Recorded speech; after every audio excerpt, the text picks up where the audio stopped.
అందరికీ నమస్తే. బీజేపీలో బీఆర్ఎస్ విలీనం కాబోతుంది. ముందు రాజ్యసభ సభ్యులు దానిలో చేరబోతున్నారు. తర్వాత కవితకు బెయిల్ రాబోతుంది. ఖచ్చితంగా బీఆర్ఎస్ బీజేపీలో విలీనం కాక తప్పదు. ఇవి సీఎం రేవంత్ రెడ్డి గారు ఢిల్లీలో వేసిన కామెంట్స్. దీనికి అనుగుణంగా ఏదో స్కెచ్ ఉంది. కొన్ని మీడియాలు రేవంత్ రెడ్డి మాట్లాడకన్నా ముందే వేసి, రేవంత్ రెడ్డి మాట్లాడిన తర్వాత మళ్ళీ మేము చెప్పింది నిజమైందని వేసినాయి. ఇదంతా ఒక పెద్ద చర్చ నడుస్తుంది. దీనిపైన మాట్లాడదాం మనతో సీనియర్ జర్నలిస్ట్ ఆచార్య సునీల్ రెడ్డి గారు ఉన్నారు. ఆచార్య గారు నమస్తే. ఏం చెప్తారు మీరు? ఇది చాలాసార్లు చేసిన కామెంటే, కానీ సీఎం రేవంత్ రెడ్డి గారు స్వయంగా మాట్లాడింటారు కదా, చిట్చాట్ చేశారు. చిట్చాట్ చేసి దొరకకుండా మాట్లాడారు. ఎట్లా చూడాలి దీన్ని ఇప్పుడు? రికార్డ్ మాట్లాడితే కొద్దిగా ఇబ్బంది అయ్యేది. చిట్చాట్లో మాట్లాడడం అనేటువంటిది ఇది ఒక mind game, political mind game. కొన్ని పొలిటికల్ స్పెక్యులేషన్స్ను కొంతమంది పెద్ద నాయకులు వాళ్ళకు పొలిటికల్గా ఇబ్బందులు ఉన్నప్పుడు కానీ అవసరం ఉన్నప్పుడు కానీ ఇటువంటి పొలిటికల్ స్పెక్యులేషన్స్ చిట్చాట్లో మాట్లాడుతుంటారు, ఒక మైండ్ గేమ్ ఆడుతుంటారు. అంతేగాని అందులో ఎలాంటి వాస్తవం ఉండకపోవచ్చు. బీజేపీ ప్రతిసారి ఖండిస్తూనే ఉన్నది, అటువంటిది ఏం లేదు. ఇప్పుడు మంత్రి బండి సంజయ్ గారు కూడా ఆ కాంగ్రెస్లోనే బీఆర్ఎస్ సీఎం గారేమో కేసీఆర్కు గవర్నరు, కేటీఆర్కు కేంద్ర మంత్రి, హరీష్ రావుకు ప్రతిపక్ష నాయకుడు. పదవులు కూడా మంచి ఈయన గవర్నర్ అంట, ఆయన ఇంకోటంట, ఆయన వెళ్ళిపోలేరంట. నమ్మకం కలిగించేందుకు మాట్లాడి అనుకోవాలి. అది అంటే ఎవరు నమ్మరు.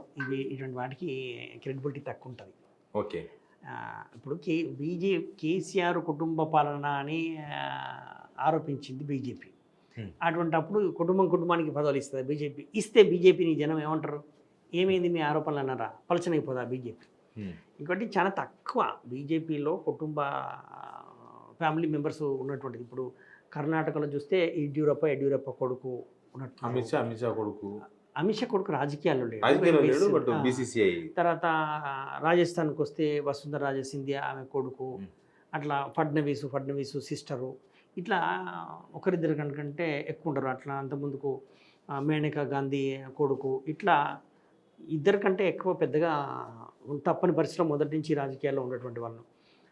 కానీ ఇట్లా తీసుకొని ఇస్తారు అనేటువంటిది బీజేపీలో అంత ఈజీ కాదు, సులువైన విషయం కాదు. అదొకటి. ఇంకోటి, ఫస్ట్ విలీనం చేయాల్సినటువంటి అవసరము బీఆర్ఎస్కి ఏముంది, విలీనం చేసుకోవాల్సిన అవసరం బీజేపీకి ఏముంది అనేటువంటిది మనం డిస్కస్ చేయాలి. వస్తున్నటువంటి ఆరోపణ ఏంటి? ఎమ్మెల్సీ కవితకు బెయిల్ అనేటువంటి అంశం. 5 నెలల నుంచి జైల్లో ఉన్నారు. Bail is right. అక్యూజ్డ్కి బెయిల్ అనేటువంటిది లీగల్ రైట్. సుప్రీంకోర్టులో ఒక దశకు వెళ్ళిన తర్వాత మీరు నేరాన్ని రుజువు చేయకుండా అక్యూజ్డ్ని ఎన్ని రోజులు జైల్లో పెడతారని చెప్పేసి ప్రశ్నిస్తాయి విచారణ సంస్థలు. అది సిబిఐ కావచ్చు, ఈడీ కావచ్చు, ఇంకెవరైనా కావచ్చు. ఆన్సర్ చేయాల్సి ఉంటుంది. చేయకపోతే బెయిల్ వచ్చేస్తుంది. ఇంతకుముందుకి మనకు ఢిల్లీ మాజీ ఉప ముఖ్యమంత్రి డిప్యూటీ సీఎం ఆయనకు సిసోడియాకి ఇచ్చేసారుగా. అవును. అట్లనే ఇవాళ కాకుండా రేపైనా కూడా ఇటు కవితకు కానీ ఆ తర్వాత కేజ్రీవాల్ కానీ బెయిల్ ఇవ్వక తప్పదు. ఇప్పటికే 5 months ఉన్నారు. ఒక రాజకీయ పార్టీకి ఏ అంశం పైన కూడా పోరాడితే ప్రజల లోపల ఇమేజ్ వస్తుంది. అట్లా పోరాడకుండా సరెండర్ అయితే పార్టీ ఖతమైపోతుంది. వాళ్ళ 10 సంవత్సరాలు అధికారంలో ఉన్నటువంటి బీఆర్ఎస్ పార్టీ మీకు కేవలం 2% ఓట్లతోటి అధికారాన్ని కోల్పోయి 38 మంది ఇప్పుడు ఎమ్మెల్యేలు ఉన్నారు, గెలిచింది 39 మంది. అటువంటి పార్టీ ఎందుకు ఉన్న పలంగా ఇంకో పార్టీలో విలీనమైపోయి ఉనికిని కోల్పోతారు? అటువంటి పరిస్థితి ఏముంది అనేటువంటి ప్రశ్నలు వస్తాయి. కేవలం ఒక బెయిల్ కోసం పోరాడేటువంటి ఫ్యామిలీ పోరాడితే వాళ్ళకు పొలిటికల్ మైలేజ్ వస్తుంది. ఈ వాస్తవాలు వాళ్ళకు తెలియయా? ఇన్ని సంవత్సరాల నుంచి రాజకీయాలు చేస్తున్నటువంటి వాళ్ళకు, ఆ ఫ్యామిలీకి, పొలిటికల్ ఫ్యామిలీ వాళ్ళకు తెలియదా? పోరాడితే పొలిటికల్ మైలేజ్ వస్తుంది, పోరాడితే కొద్ది సానుభూతి వస్తుంది అనేటువంటిది వాళ్ళకు తెలియదా? బెయిల్ కోసం పార్టీని విలీనం చేసుకుంటారా? ఈ రకమైనటువంటి ప్రశ్నలన్నీ కూడా రాజకీయ వర్గాల నుంచి వస్తున్నాయి. కాబట్టి ఇవి ఏదో అవసరం కోసం మాట్లాడుతున్నటువంటి వాళ్ళు. ఒకవేళ మీడియాలో కొద్దిమంది ఎవరైనా కూడా ఈ రకమైనటువంటి చేసినా కూడా ఎవరో చెప్పితే ఆ విధమైనటువంటివి చేస్తున్నారు తప్పించి ఇందులో లాజిక్ మిస్ అవుతున్నారు. ఇవి తర్కానికి నిలబడాలి. మనం ఇన్ని ప్రశ్నలు వేసుకుంటున్నాం, వాటికి నిలబడాలి కాదు. కేవలం ఒక్క బెయిల్ కోసం పార్టీ మొత్తాన్ని ఇది చేసుకుంటారా? బీజేపీలో చేరిన తర్వాత కుటుంబానికి ఏమి ఉండదు. బీజేపీ ఇవాళ ఏదో పదవి ఇచ్చినంత మాత్రాన రేపు తర్వాత ఇవ్వాలని ఏం లేదు, సాధ్యం కాదు. కంప్లీట్గా ఇదైపోతుంది. కానీ ఏం అవసరం ఉంది? ఇప్పుడు రేవంత్ రెడ్డి గారు ఇప్పుడు మొన్నటిదాకా మీడియాలో వస్తే ఏదో అనుకున్నారంతా, మీడియా వాళ్ళు రాస్తున్నారేమో ఒక బ్రేకింగ్ కోసం ఇస్తున్నారేమో అనుకున్నది ఒకటి ఉండే. కానీ రేవంత్ రెడ్డి గారు మాట్లాడిన తర్వాత రేవంత్ రెడ్డి గారే చెప్పి చేయించరు అనేది కొంత కనిపిస్తుంది. అట్లా ఉంటుంది, ఎవరో ఇన్ఫర్మేషన్ ఇస్తే తప్పించి కనిపిస్తుంది మనకు. ఎందుకు రేవంత్ రెడ్డి గారు పదే పదే ఇట్లాంటి ఈ విషయాన్ని ఏం అవసరం ఉంటుంది ఆయనకి? డిమోరల్ చేయడమే, ప్రత్యర్థులను డిమోరల్ చేయడం అనేటువంటిది ఒక ఎజెండా ఉంటుంది, మైండ్ సెట్ ఉంటుంది. ఒక ఇంట్రెస్టింగ్, ఎలక్షన్స్కి ముందు కాంగ్రెస్ పార్టీ దుబ్బాకలో ఓడిపోయింది, డిపాజిట్ రాలేదు, హుజురాబాద్లో ఓడిపోయింది, డిపాజిట్ రాలేదు, మునుగోడులో ఓడిపోయింది, డిపాజిట్ రాలేదు, కాంగ్రెస్ పార్టీ ఖతమైపోయింది. ఇక కాంగ్రెస్ పార్టీ బీఆర్ఎస్ పొత్తు పెట్టుకుంటాయి లోక్సభ ఎన్నికల్లో పడ్డ, ఈ రెండు పార్టీలు బీజేపీకి వ్యతిరేకము, కాంగ్రెస్ పని అయిపోయింది అని చెప్పేసి బీజేపీ నాయకులందరూ మాట్లాడారు. అయిపోయిందా కాంగ్రెస్ పని? మరి గెలిచింది కదా, కాంగ్రెస్ పార్టీ అధికారంలోకి వచ్చింది కదా. అంటే ఏమైంది? జనం నమ్మలేదు.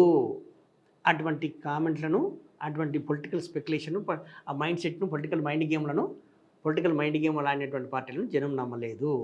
ఇప్పుడు అంతే, మన కళ్ళ ముందే ఉంది కదా ఏడాది క్రితం ఉన్నటువంటి స్టేట్మెంట్లు అవన్నీ. జనం నమ్మలేదు కదా, వీటిని కూడా నమ్మరు. ఎలక్షన్ సందర్భంలో ఏమైనా మాట్లాడతారు? ఎలక్షన్ 2-3 ఏళ్ళ నుంచి ఉన్నటువంటిది. దుబాక్ ఎలక్షన్ ఎప్పుడు జరిగింది? Last by election. Huzurabad election ఎప్పుడు జరిగింది? గ్రేటర్ హైదరాబాద్లో ఎలక్షన్స్ ఎప్పుడు జరిగినాయి? అప్పటి నుంచి కాంగ్రెస్ పని అయిపోయింది, ఇక బీఆర్ఎస్ కాంగ్రెస్ ఏకమైపోతాయి అని బీజేపీ మాట్లాడింది కదా. జనం నమ్మలే కదా, నమ్మలేదు. మరి ఇప్పుడు కూడా నమ్ముతారా? ఇప్పుడు కూడా నమ్మరు. ఇవన్నీ పొలిటికల్ మైండ్ గేమ్స్. తెలియదా రేవంత్ రెడ్డి? తెలుసు అందరికీ తెలుసు. కథనాలు రాస్తున్నటువంటి సీనియర్ మోస్ట్ జర్నలిస్టులకు తెలుసు, అందరికీ తెలుసు. ఒక్కొక్క సీజన్లో కూడా కొన్ని పొలిటికల్ స్పెక్యులేషన్స్ ఉంటుంటాయి, కొంత పొలిటికల్ మైండ్ గేమ్లు ఆడుతుంటారు. వాళ్ళకి అవసరాల దృష్ట్యా కొద్దిగా ఏమైనా ఉంటాయి, డైవర్షన్ టాక్టిక్స్, ఇవన్నీ కూడా డైవర్షన్ టాక్టిక్స్ ఉంటూనే ఉంటాయి.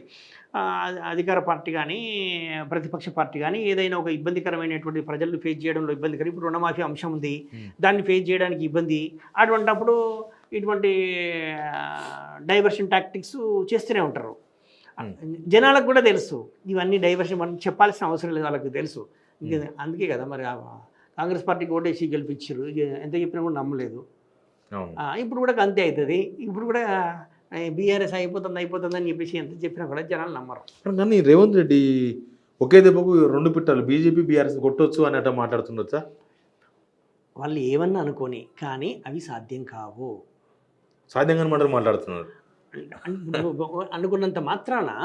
ఇప్పుడు లోకల్ బాడీ ఎలక్షన్స్లో కూడా కొంత ఏదో ఆ 2 పార్టీలు ఒకటే అనేటువంటి ఎజెండా కోసం మాట్లాడుతున్నారు.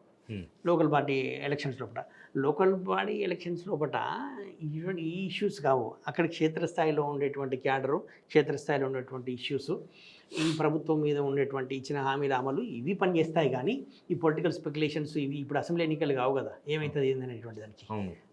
సో అది సాధ్యం కాదు. ఇటువంటి మైండ్ గేమ్స్ ఏవి లాంగ్ రన్లో ఉండవు. ఇవన్నీ అంటూ కూడా ఆ సీజన్ కోసం, ఆ వారం రోజుల కోసం, ఆ 10 రోజుల కోసం, 15 రోజుల కోసం, తర్వాత వాస్తవాలు తెలిసిన తర్వాత ఇవేమీ ఉండవు కూడా. ఇప్పుడు అంతకుముందుకు ఉన్నటువంటి ఆరోపణలు చేసినటువంటి ఇష్యూస్ ఉన్నాయా? ఉండవు. ఇవి కూడా అంతే. Thank you Acharya. ఎనీవే, ఇది బీఆర్ఎస్ బీజేపీలో విలీనం, ఈ వార్తల వెనుక జరుగుతున్న తతంగం. Please subscribe signal TV.